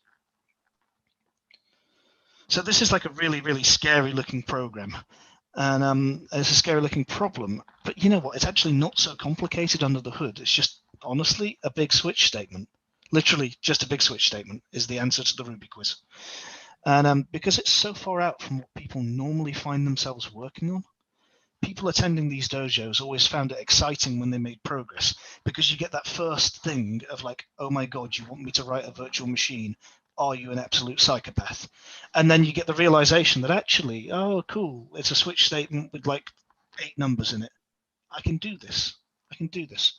And I ended up running this particular dojo a lot with plenty of different audiences, because I think there's nothing more fun than taking people who think their only like real trade skill is taking a number from a database and drawing it on a web page, and showing them how capable and awesome they can really be with just a little bit of lateral thinking. And that really programming isn't just the horrid, blunt commercial thing, right? You can do other stuff with it. And it can be fun, intellectually challenging, and actually pretty enjoyable. The end, right, there you go. Now you know how to write an emulator. End of the demo, right? Done. No, Game Boys. Game Boys. Let's talk about Game Boys. So chip 8 is a useful introduction to this kind of low-level programming, because there are only, in the real assembly language, 32 relatively simple opcodes to implement. But you can write a chip 8 emulator in a couple of hours. The Ruby quiz kata even more so, because I think it only uses 8 or 9 in its sample program. So it's a really, really fun exercise. And I think it's important to remember that anyone can do things like this. So I'm not a particularly incredible programmer, but I can read and I can reason. And I really wanted to know that if given a background in building small machine code interpreters like a chip 8 emulator, I wondered if I could do something bigger. And I started thinking about Game Boys. And yeah, like probably an idiot. So okay, what's a Game Boy? And it sounds ridiculous to have to put the slide on. I know Game Boys are so ubiquitous, and nobody ever asked what a Game Boy was, but you never know. So the Game Boy is an 8-bit handheld game console developed and manufactured by Nintendo. The first handheld in the Game Boy family. It was first released in Japan in April 1989, and then North America 3 months later, and lastly in Europe over a year later. It was designed by the same team that developed the Game & Watch and several Nintendo Entertainment System games. I mean, we all know what a Game Boy is, right? They're literally like fucking iconic. You can set them on fire and they still work notoriously. They saw off about 50 billion competitor consoles by being simple, accessible, resilient, and fun. And the thing is, like, this is my childhood in like a little plastic mold. It's where my lifelong obsession with games probably came from. I still actually have my original Game Boy, I think. Let me see if I can find it here. Literally, right here. I still have my original Game Boy that I got as a kid. It's amazing. Still has Kirby's Dream Land in it. Like I literally typoed "game from" in the speaker notes when I typed "game from." Game Boys are awesome, and personally for me, I remember growing up in Asia in the 80s, and I got my Game Boy, this actual Game Boy, in the Temple Street night markets in Hong Kong, and I remember being super excited. I used to go and as a kid look in all the game stores and see the wall-to-wall, colourful walls of cartridges behind them. And not only is the Game Boy awesome, like it actually feels somehow kind of deeply personal to me, and probably every other kid of my age. But what you're actually asking is, no, but really, David, what is a Game Boy? We don't care where you put your Game Boys. Talk about programming.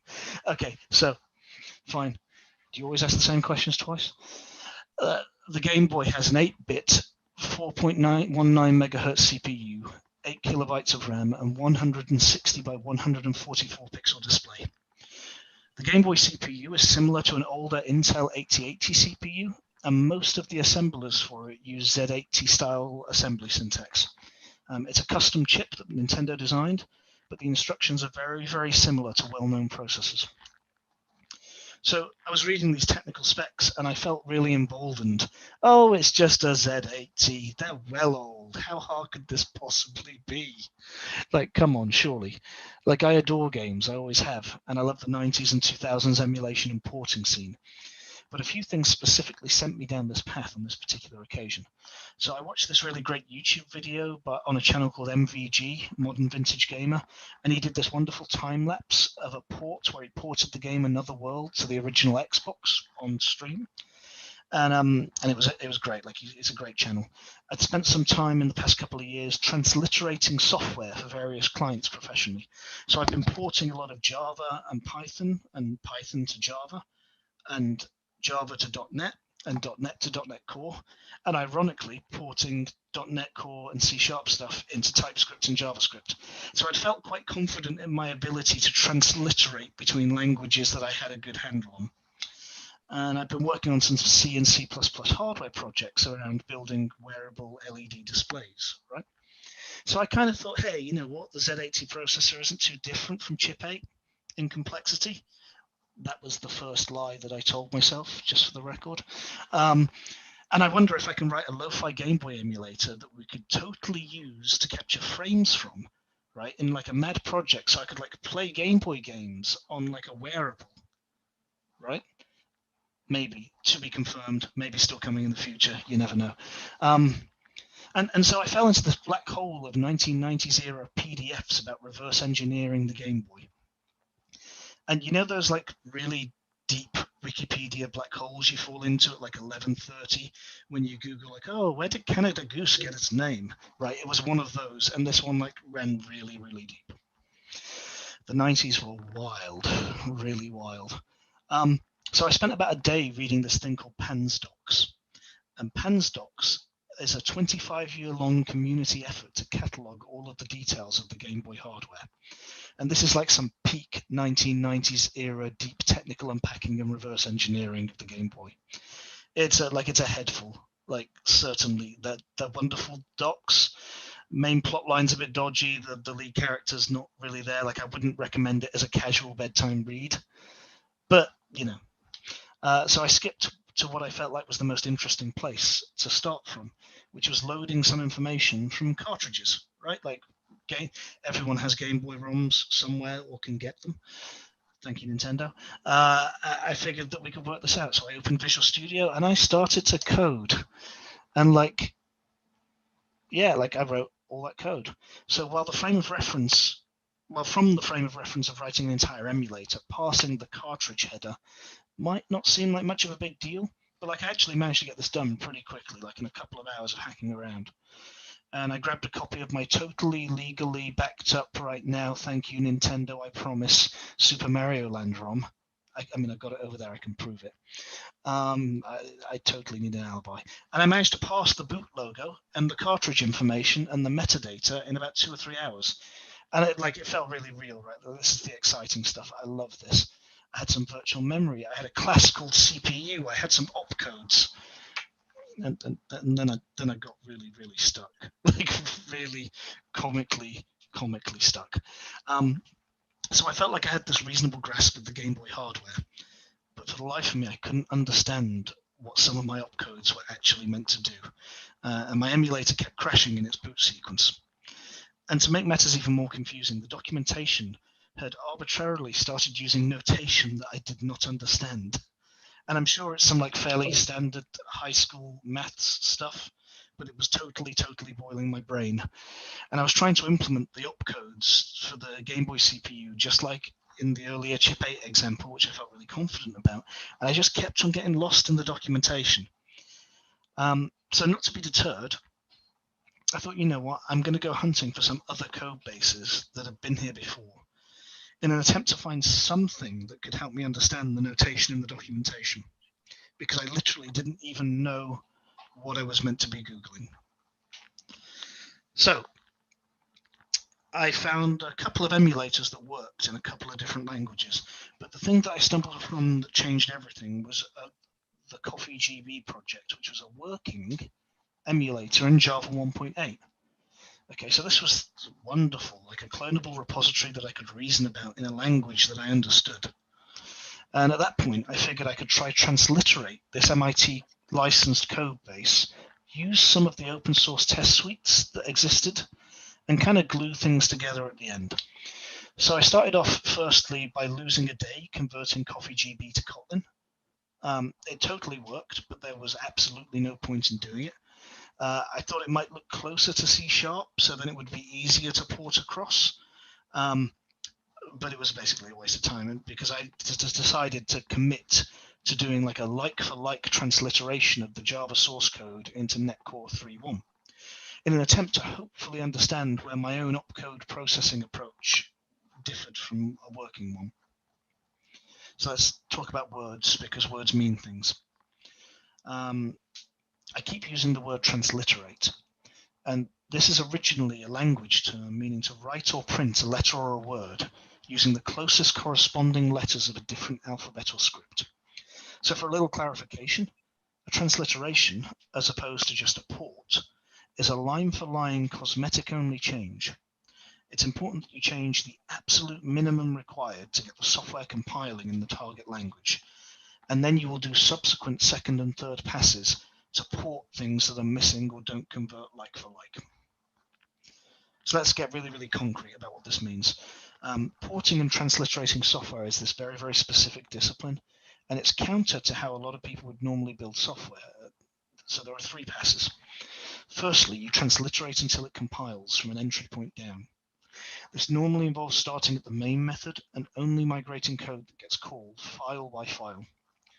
Secondly, you port over any test suite once the transliteration is done, and you have to then ensure that the tests match the originals.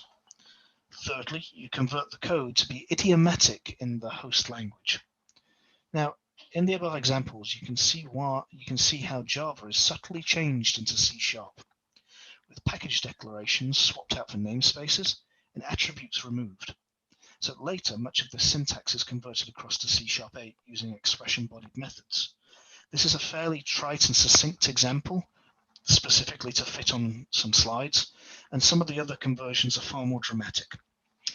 This might seem like a set of really obvious steps, but you have to do some really unnatural things sometimes that go totally against all of your instincts as a programmer.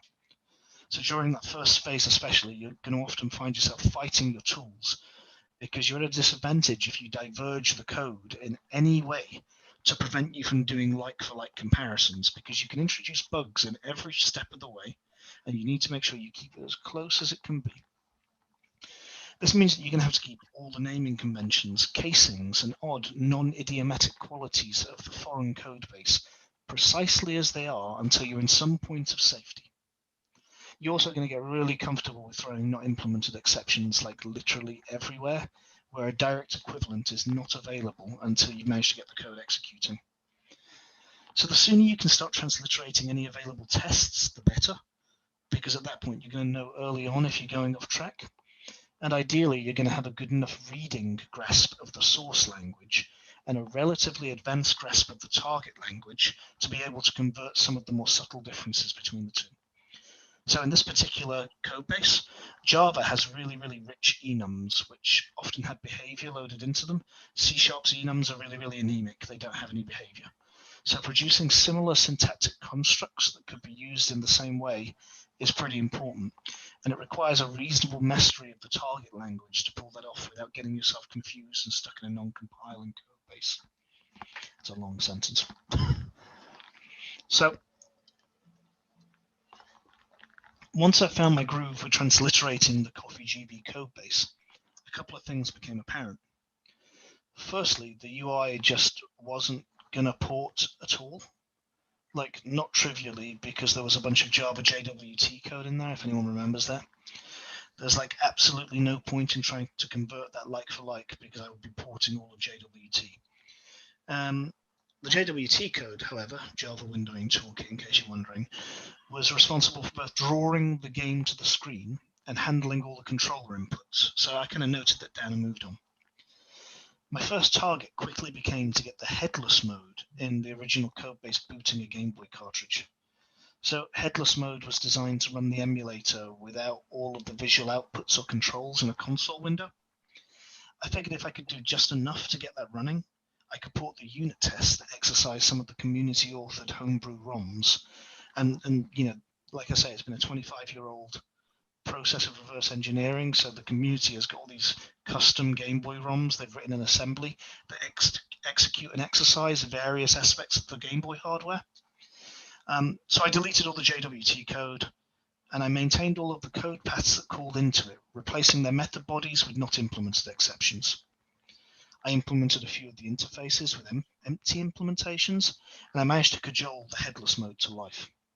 So you can still see the code for headless mode as it exists today in the source code, passing in null displays, controllers, and sound and serial endpoints, along with amusingly remnants of some of the JWT stuff left commented out for reference. So some of the stuff on that slide is just swing display, for instance, is a JWT class. So I can't state enough how well compartmentalized this original code base was. I was really very, very lucky when it came to writing a new display. The original code kept an internal array of pixel colors packed into integers, and the various graphics display the opcodes produced. So I just had to convert that array into some XY coordinates and find a way to draw them on the screen. So I ended up extracting RGB values from the packed integers, and I raised a C# event on my new bitmap display class. And I did this to match the original implementation. So in the original implementation, the display is run on its own thread, and it refreshes separately from the emulated CPU. I just needed something to subscribe to my new event and draw some pixels. So Sander, I love the fact Sander was doing like a Blazor UI on like IoT Edge. I just used WinForms. And I'd do it again. I don't regret it. You totally heard me right. I ported a Game Boy emulator to .NET Core 3.1 just to run it in a WinForms UI. I'm totally not sorry. The number of questions I got mostly my sanity, why I wasn't using WPF, if anyone still used WinForms, if you could even run WinForms on .NET Core, all totally excellent questions. People kind of forget that WinForms was designed to be really easy to use, and it was built for rapid application development. So it lets you get stuff on the screen like really super quickly.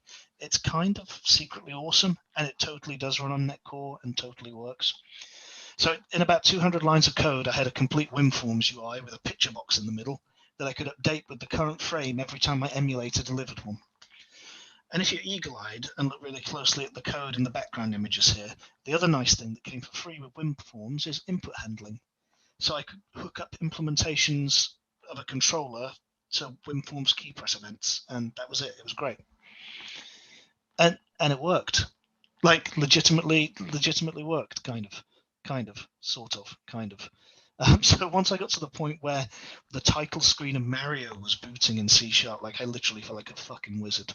And side by side, the original Java code base was booting the same game. I'd realized I'd made some kind of terrible error because every time I tried to start the game, the Java one would work and my one would crash terribly. Fine. So obviously some of my port was working. Enough of my port was working that everything got onto the screen, but establishing where my code was diverging from the original implementation really truly wasn't simple. So luckily, I'm not the first person to ever try write a Game Boy emulator. There's a really great set of homebrew test ROMs that exercise parts of the Game Boy hardware, and I could run them in both emulators and watch where my CPU and my memory state diverged from the working Java one. They're wonderfully named Blarg and Mooneye. They're test ROMs. I believe the latter is from a work in progress Rust emulator. And I ported the test harness across from the original code base, and then I got the test ROMs running. And as I suspected, the tests that were passing in the original Java code base were failing in my port. So this was like a great first step. I had failing tests. I just needed to work out what had actually broken. So these are both low-level emulators. They literally implement the opcodes of the hardware and they tick the clock rate of the CPU. What that means is you can't really meaningfully step through the code because the number of operations you have to complete to see a change in the memory state is like a lot, like thousands and thousands of steps. And that's a lot of pressing F11. But that's okay, right? We live in Visual Studio, right? So we have amazing things like conditional breakpoints that can help us when values change, right? So ironically, the performance overhead of applying a conditional breakpoint to one of my virtual CPU registers was so severe that I couldn't even get Visual Studio to process the test cases as far as the first error, running it for less than 10 minutes on an i9. And it was like, okay, right, fine, this is problematic. So I knew if I could get both code bases at a breakpoint where the memory states were diverging, I could solve the problems I was seeing, right? I just wasn't immediately sure how to do that. I was suffering from the pain of my integration tests being my main tests. And it's the same thing you will see in commercial software. So like an idiot, I ended up spending a morning building two tools. I started by building a debugging tool, which was like a remote network debugging tool, and I built a client in both Java and C# to keep the ticks of both CPUs in sync, breaking them both into the debugger as soon as their memory state differed. Now, both emulators would call a HTTP server with a hash of their current memory state, and when they differed, it would tell them both to pause. This was like a really great idea in theory, but in practicality, it only helped me find one bug because if a conditional breakpoint is too slow, I can tell you what, sending a HTTP request every time you step the CPU is like double slow. HTTP here was way too much of an overhead. So I went super lo-fi. I built a logging function into each emulator that I could wrap around the test cases that dumps the memory state to a massive text log file every single CPU tick. I knew that when the test passed in the first emulator, I would just stop the failing test if it was still running in the other one.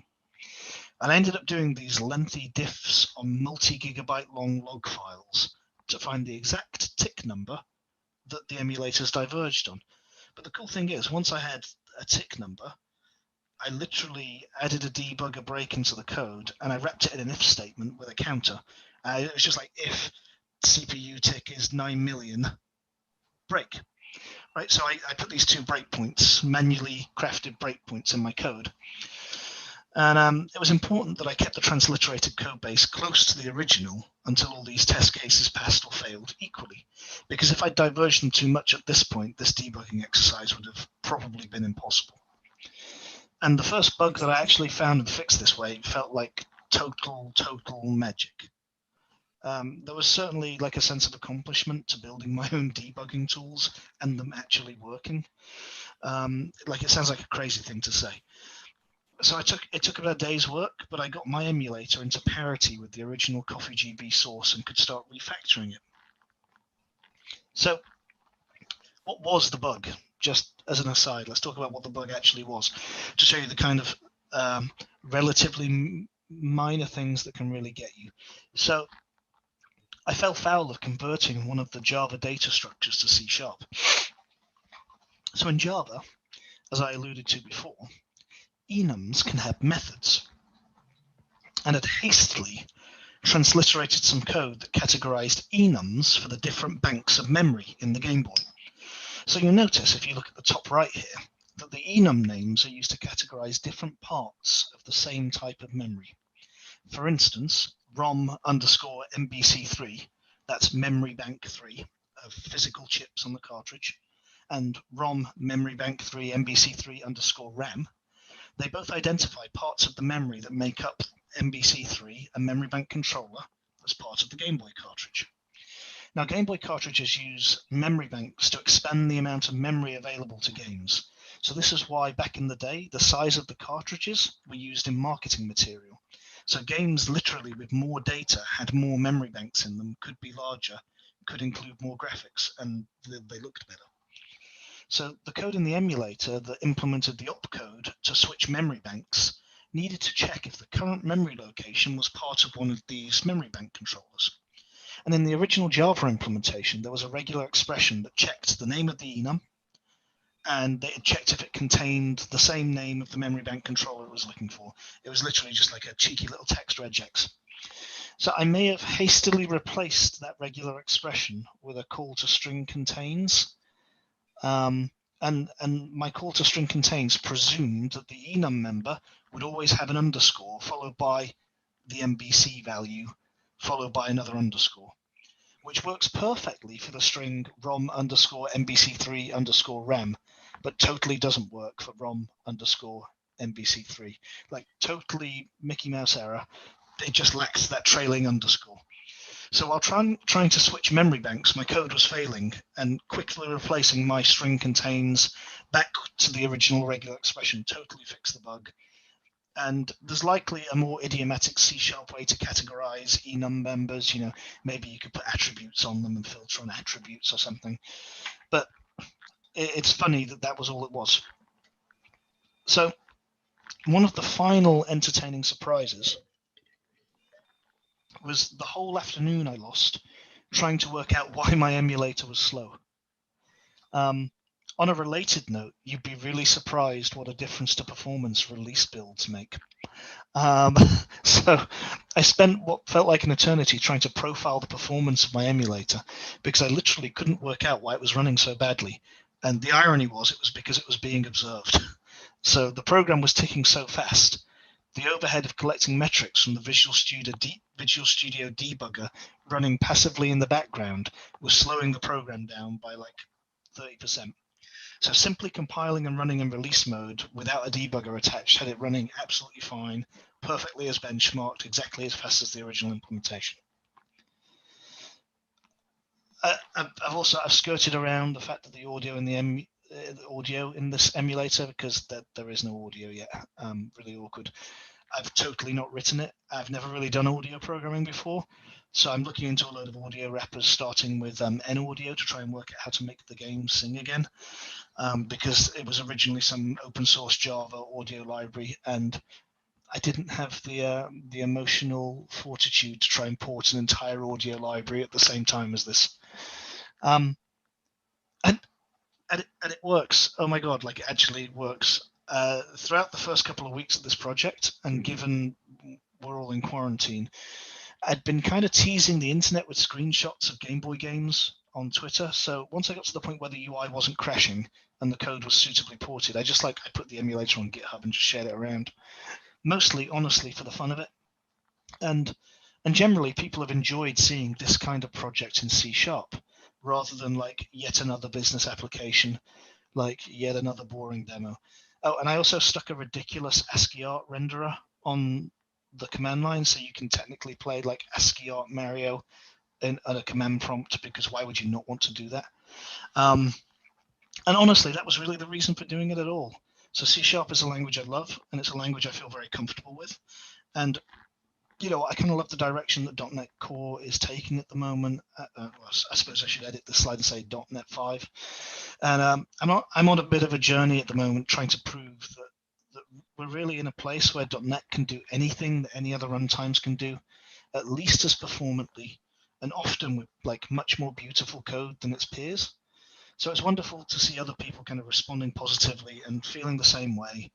Though obviously, because this is the internet, it really was not without its detractors.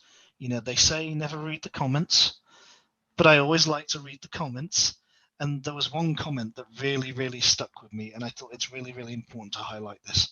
So after this incredible journey, it was posted to Reddit Programming. And Reddit, as ever, is a mixed bag. I had a bunch of really interesting conversations with people in the .NET and C# subreddits. The general programming subreddit, on the other hand, not so much. So it's really easy to forget how hostile people can be to literally absolutely nothing at all. But legitimately, one of the takeaways of this process for me was this. As programmers, we can be short and snipey, and we can dig through the code contextless and take swipes at things and bring each other down really, really easily. And this comment here is like totally true. It could absolutely be better, right? Could absolutely be better. But you know what? Like, this program consumes less than 30 meg of memory in total. I did benchmark it. And I'd do this all again in a heartbeat to put something cool and interesting and working out into the world. So really loud and clear, like, no room for gatekeepers. There is no such thing as perfection.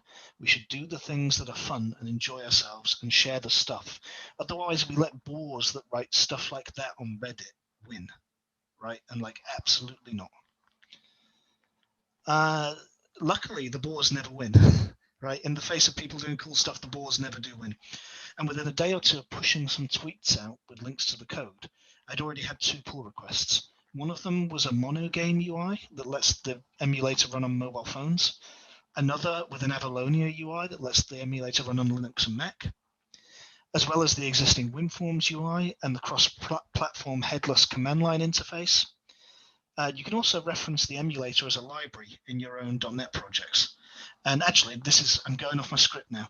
One of the coolest things that's happened recently is literally on Friday, a guy sent me a message on Twitter, and there's been a lot of coverage recently on video game blogs of someone doing like a Twitter plays Pokemon game, where you can tweet Game Boy game buttons at this account, and there's a Pokemon game running in the guy's Twitter avatar, and every minute, based on the average of the most popular button pressed, it updates the picture, and you can play Pokemon, and that's using the Call Boy emulator behind the scenes.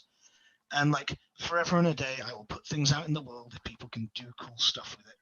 Like, haters be damned. So I'm very, very happy that I didn't give up. And that's the message I really want to leave everyone with from this deck. I know it sounds trite, but everything we do in software is built on the shoulders of other talented people that built things before us. And it's really easy to get stuck and give up. And it's hard. It's really, really hard to go on and decide to look around for inspiration. And I'm so thankful for the wonderful high-quality CoffeeGB code base that I had the pleasure of adapting and merging with my own efforts. I'm really happy I didn't succumb to my own hubris and decide that if I couldn't just do it on my own and work it out, that it wasn't worth doing. I'm absolutely thrilled that by sacrificing that little bit of ego, that there's something cool and fun that people could play with. And I hope that you might have some fun with this code as well. And you know what? I don't normally do live demos, but let's open the thing and we're going to run it. And let's see if I can find it. And I'm going to bring this over here and we're going to go into C dev. I'm just wondering whether or not I need to stop streaming to YouTube if we do this, because Nintendo are a bunch of arseholes. That's a good point. It is. I don't know. Twitch gets away with it. People stream games. I mean, it's definitely legally fair use at this point. Yeah, that's true. Let's leave it. It's fine. I reckon if I just, you know what I'm going to do? I'm going to get my copy of Mario. Right? Nintendo, this is fair use. This is fair use. This is the fairest of use. Yeah. Right, my copy of Mario is real, and we're going to run the Windows exe here, which is wonderful WinForms UI, and I can load the ROM. And this is the real thing, right? And we can so good. And it literally, full fat, actual Mario. There we go. I can die. I love it. And we can take screenshots. So there we go. In the Game Boy .NET emulator Core. in .NET Core, completely natively. Now let me stop my screen share. Yes, I hope that was entertaining. Does anyone have? Let me put my face back on the screen. Does anyone have any questions? Thank you very much, first. That was awesome. There's obvious the amount of effort that you put in there, and the fact you must have been loving a good portion of it, at least. You know what? Like, I really, really think that the things that nobody would bother doing should be done. Like, and I've spent the last. Weirdly started with an actual. I'm doing paid work again from like last week, but like I took 11 months off. So the start of last year, I had like a load of conferences lined up and all these bookings, and I've been working on my third book. I was like, you know what? I'll take some time out. I'll do all these conference bookings. I'm going to be in a different country every couple of weeks. This is going to be great. That was on the 1st of February 2020. I made that decision, which if anyone's been watching the news recently, you may have realized that air travel is not maybe the most popular thing to do in 2020 and 2020 plus that we're in now. So I decided to fill all my time doing, frankly, just mad shit. So I built a 3D renderer in C#. I ported it to TypeScript. I built a Game Boy emulator. I hacked the exercise bike behind me to drive Google Maps. I did weird stuff. Just because, like, you don't get the chance to do weird stuff, right? And I've built enough websites that take numbers from databases and put them on the screen. So it's always good to do the weird thing, like just once in a while. I love it.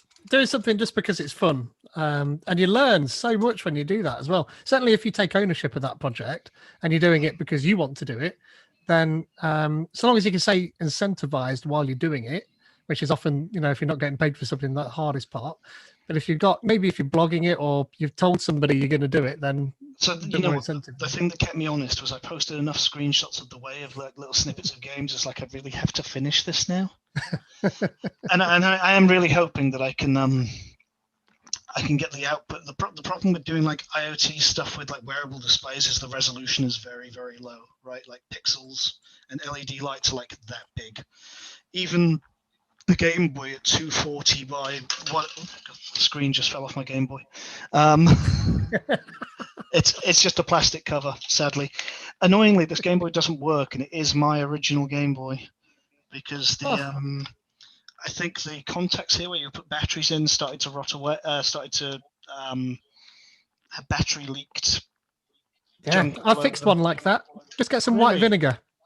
Yeah, white vinegar and a screwdriver and a little bit of patience, and if that's all it is, as long as that leakage hasn't gone inside, then I fixed one exactly like that. I may pull it apart and try and restore it. Literally, model DMG01, the first Japanese release. Love it. Awesomeness. Cool. Yeah, special place in my heart, the Game Boy. So anyway, sorry, I just took over there. Questions, anyone? Yeah, David, you mentioned that it's you pushed it all up to GitHub. Are you getting traction? People actually starting to get interested in this? And the other thing too is how long has it been? When did you actually release this? I want to say kind of September time. Okay. I don't exactly remember, but about September. GitHub says 9 months ago. Last commit 5 days ago. So whatever 9 months ago was, it was probably summer, wasn't it? Kind of middle of summer. Which makes sense. Traction, it was locked inside. And yeah, I've got 372 stars on GitHub, 28 forks. The Twitter thing, as Pete put in the chat, like I got a Scott Hanselman blog post written about it. I got hate comments on Reddit, which I think is like a good metric of whether something's good enough to be real. If people hate you for it, like if people hate you for doing giving something away for free, I think that's a sign of victory most of the time. Well, your response should always be something fun away for free. Yeah, right? Just tell them it's up on Git, fix it. Yeah, like you don't like it, send me an implementation. And you know what? People did. People messaged me. People sent me improvements to small pieces of it. I will get back into it and do some more work. I need to work out the audio really, and that's another one of those things that is scary. I don't know how to do it. I don't know how to do it at all. I've got the spec from the reverse engineered PANS docs about how the Game Boy sets registers in memory to represent different sounds, and I will work out. I've got a thread that will loop over those registers, and I don't know. I'll work it out. Use the PC speaker, right? It's good enough for anyone. Yeah, perfect. It'll probably sound better than the Game Boy speaker. Probably. I think it's a piezo speaker in a Game Boy, isn't it? So, the same thing. But yeah, it's like, I think keeping going was hard. You know what? I think from start to finish, probably took me 10 days. 10 days of effort. And there's kind of two things that I felt about that. One of them, like I've been programming a long time in a lot of different programming languages. And when I was little, I always used to look at things like this and just be like, God, the people that do this stuff must be really, really smart.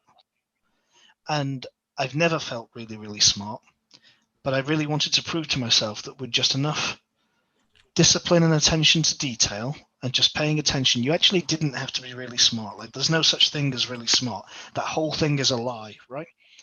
And especially when I train people, there's like a balance between and I have this conversation with grads when I train them a lot, because they see me flawlessly performing a thing that to them seems like magic, and it's just like, wait, I've just been doing this like 20 years. Like this isn't magic, this is rote repetition. It's burnt into my brain, and all I did was read and stop and pay attention. Like I don't remember everything. I don't remember the programming languages I've worked in. A lot of this stuff goes in one ear and out the other, but that's okay. Like you can be a normal human and totally do things that other people think are incredible just by actually doing the thing and giving it the attention and paying the time. And so I kind of felt it was important to me to prove to myself that I wasn't lying to people when I said that, by taking something that I thought was scary and difficult and just thinking, no, I know how to do this from first principles. I can step through this. It is just code. There is a spec. There are some tests. Java and C# are very similar. Yes, I can do that. You just have to do the thing. And not feeling disheartened when things are confusing is the hardest thing, right? When you feel like you're stuck.